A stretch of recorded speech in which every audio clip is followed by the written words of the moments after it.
Well, again, thank you so much for doing this. I know you guys are very busy right now. But we'll start with you, Sarah. I'm obviously reading up a little bit, but can you just talk to me a little bit about your initial introduction to this world, and what sort of inspires you to keep going throughout your entire life? So when I was little, I had an imaginary pony. Of course, all little girls have imaginary ponies, and my parents thought it was weird that I still had an imaginary pony at 7. So they bought me a pony from our neighbors for a silver dollar, and we signed a hold harmless agreement that they wouldn't sue them if the pony killed me. And then we had a show close to us called Walnut Hill Driving Competition. And so my dad did it first with the pony, and then I thought, well, driving's silly, it's too slow. So, but then I got conned into doing what's called a ride and drive. You drove and then you rode the pony. And I was like, okay, that wasn't so bad. So then I agreed to do the junior division. Okay, it wasn't so bad. And then I just started driving and never looked back. That same pony lived with me for 33 years. He's buried at our current farm. And then I discovered combined driving as a fluke. I had done eventing and I thought, well, combined driving looks fun. It's the same thing, dressage, cross country marathon, and then cones, which is basically like stadium. And my need for speed took over, being an adrenaline junkie. And here we are today. So I bought a pony named Onyx as a baby. He was what they call a weanling. So he was just taken off his mom. Bought him standing in a field, trained him to drive. I bought his brother, trained him to drive. I drove Paris for a while. We lent his brother to another local driver who's going to do the Para Worlds in a couple weeks. So I took the other brother, Onyx, and went single. It's pretty expensive to come over here, so to fly 3 ponies over would not have been in the budget at all. So we went with a single pony and became the #1 driver in the United States last year. And then again this year, topped the field, and so here we are. Yeah. In your mind, you talk, obviously, we're focused on Onyx, I guess, for this interview. What's different about Onyx? What's a strong suit that you see in Onyx? Um, Onyx tries hard. Like he never lets you down. He's always game for whatever mom says. I'm just gonna have to do it. He's super fast in marathon, and even despite doing like an hour and a half marathon on Saturday, like he comes into cones like he's fresh and ready to go. The pony definitely makes the difference. I never thought I'd be sitting here all those years ago. I'm not sure what I aspired to, but at some point I thought, well, Worlds looks fun. It might be interesting to try, but I never thought I'd qualify. But Onyx is just a spectacular little pony. For sure. Well, you mentioned qualifying, representing the United States of America. Can you walk me through that process? And when you find out that you are going to be representing your country, what did that mean to you? Uh, well, it's a huge honor, obviously, like it still hasn't even sunk in. To be the #1 driver representing the United States is just an amazing opportunity and just such an honor. So to qualify, you had to do some shows last year and score. You had to have dressage scores at a certain level and a marathon at a certain level, and cones. And we qualified for what they call the elite drivers because of our scores, which gave us some training. We've got a really great coach, Taryn Lester, who helps us at home, and Jacob Arnold, who is also over here now with the pair horses. 2 good coaches and a great pony.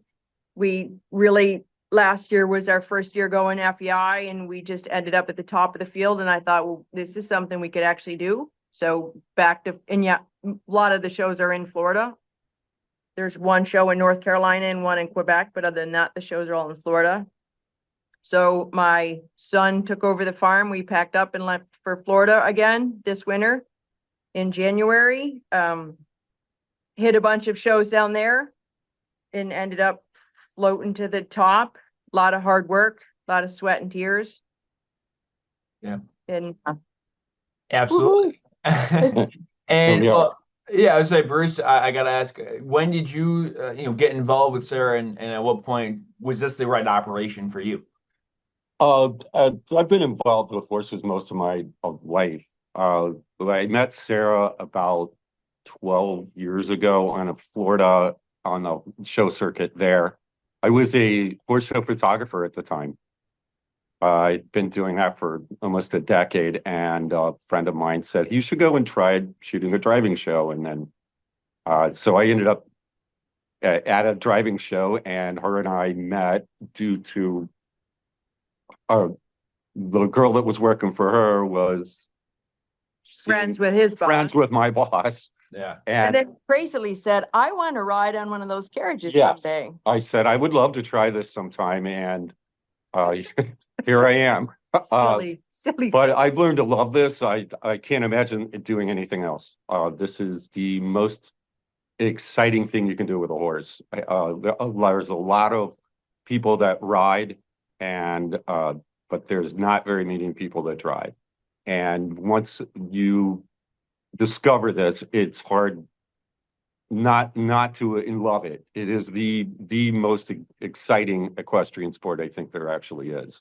It's truly a team sport because his job is one, he rides with me in dressage and cones, but also like on marathon, he's what we call a navigator.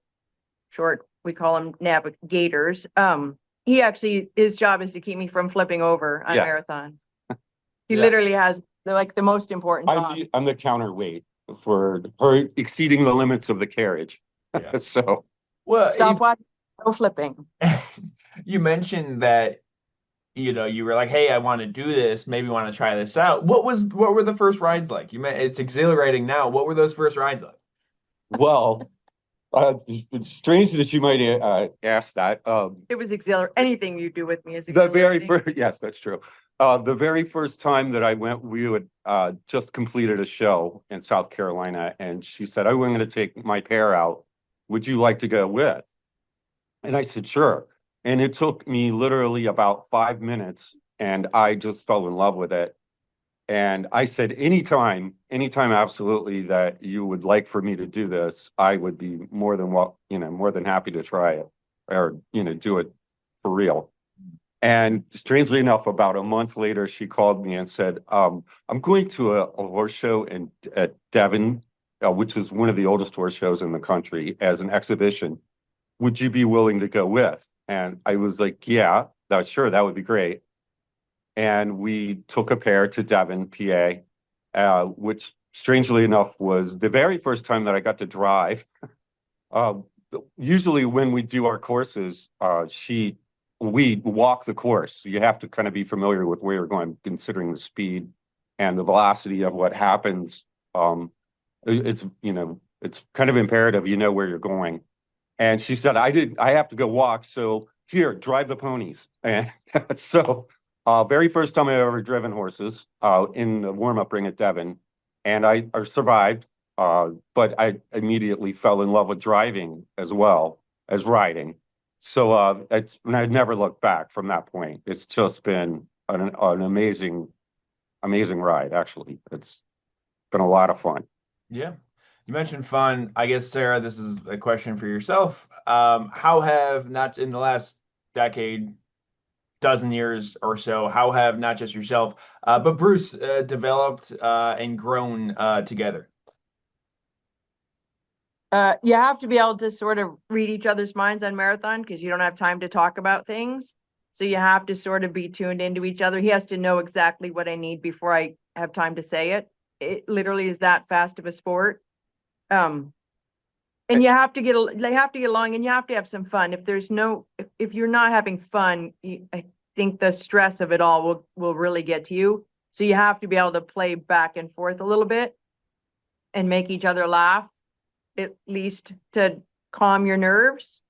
So you really have to sort of click with the person that's on the back of your carriage. Like you literally have to be tuned into each other or you're gonna have a bad day. And we both drive. So that has a lot to do with it too. I kind of understand the mechanics of what's going on. So I think that has a lot to do with just how that we I learned from her, of course. And so I kind of know what she's thinking almost before she's thinking it, Yeah. just by doing. Yeah, absolutely. And then can you talk to me about Deb a little bit? When did you guys meet Deb? How long have you known Deb, and sort of how did she join this? I'm going to talk to her in about an hour or so. But from your guys' perspective, how did you guys meet her? How did she get involved? She was actually looking at a horse for sale because she wanted to learn to drive because of her disability, I guess, for lack of a better term. And the girl she was looking at the horse for said, "Oh, this other girl drives. She can help you drive. If you take a few lessons with her, then I'll consider selling you this horse. But until you do, like, here's the horse, but go take some lessons." So Deb called me and said, "Would you be interested in giving me some lessons?" I said, "Sure, I would love to." She said, "I have a disability." I said, "I don't care about your disability." I said, "If we can get you in a carriage, you can drive." So Deb came out and we had her drive my son, Whitlinger's pony. And she absolutely loved it. She just like, she couldn't believe that I put her right up in the seat and had her just drive. And when she came back from the drive, she said, "Now that I've driven, I don't think I want the horse I was looking at. I think I want something this size. I want a pony." So she ended up driving ponies at our farm. She's leased a pony from us for the last 3 years. So we just met Deb 3 years ago. She's been driving steadily for 2. When I first met her, she said, "I don't think I want to show. I just want to drive." And then I said to her, I said, "Just maybe one little show. It's kind of addictive. Just try one little show. If you don't like it, you don't have to drive again." She went to one little show and she's followed us to Florida and Quebec and everywhere in between. Yeah. So how cool is it now that the fact you mentioned 3 years and she's traveled throughout the country? Now she's going to be representing her country just like you guys together. Yes. Yeah. Yeah, from the same town is an amazing, like, And that's just an amazing feat from one little town. her normal animal is Onyx's brother. Yeah. So that's kind of fun too. Full brothers and 2 people from the same town. Yeah. Yeah. Well, I mean, I'm assuming, you mentioned you met 3 years ago. You guys didn't know each other, and growing up or anything like that. But was that a bonding moment, and has that been a bonding moment throughout, as you guys travel throughout the country, you're visiting, meeting people from all over the place, but you have 2 people from, you mentioned, a small town in upstate New York. Yeah, the horse show community is like a big family. And we usually say like your horse show team is your horse show family. Um, it's a pretty close-knit group. Everybody does work together, everybody gets along. And I think right from the get-go, Deb was just fun. Like, she had a spunky personality. She was just fun. Yeah. Last question I got for you guys. The FEI World Championships, driving championships, September 17th to 21st. I know we're a little less than a month away. What is a successful outing? What are you guys hoping to accomplish once there? It's a big show. So the last time there was a championship, there was 84 ponies in the class. We're used to competing against maybe 8 to 15 in the United States. So to go up against 84 people, 84 people who have shown at this showgrounds year after year, when we've never even seen it, we're definitely at a disadvantage that way. But we hope to put in like just do our best. I like to say I run my own race. I don't compare myself to other people.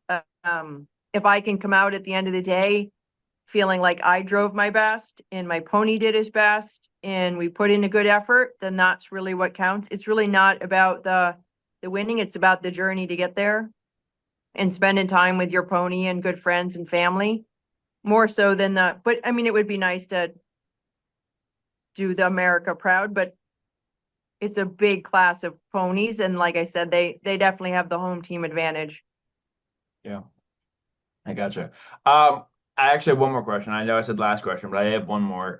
Sarah, you mentioned, yeah, no, I'm going back on my own word. Sarah, obviously, 12 years ago, you added Bruce to the team. 3 years ago, you add Deb. how satisfying is, you mentioned like, hey, just try it out, you'll get addicted. You already have at least two cases of that. How satisfying is it every time to see somebody ride or drive for the first time and fall in love with the sport? It is definitely the best part of my job is introducing other people to the sport that I love. We also have a junior driver that drives our stallion. She started last year. She had never driven, and we're like, hey, why not go to Florida with us for a couple months? It'll be fun. And so now we have a junior driver that's completely addicted to the sport. It sharing this with other people and just seeing their faces light up really is like it's the whipped cream on the sundae for sure.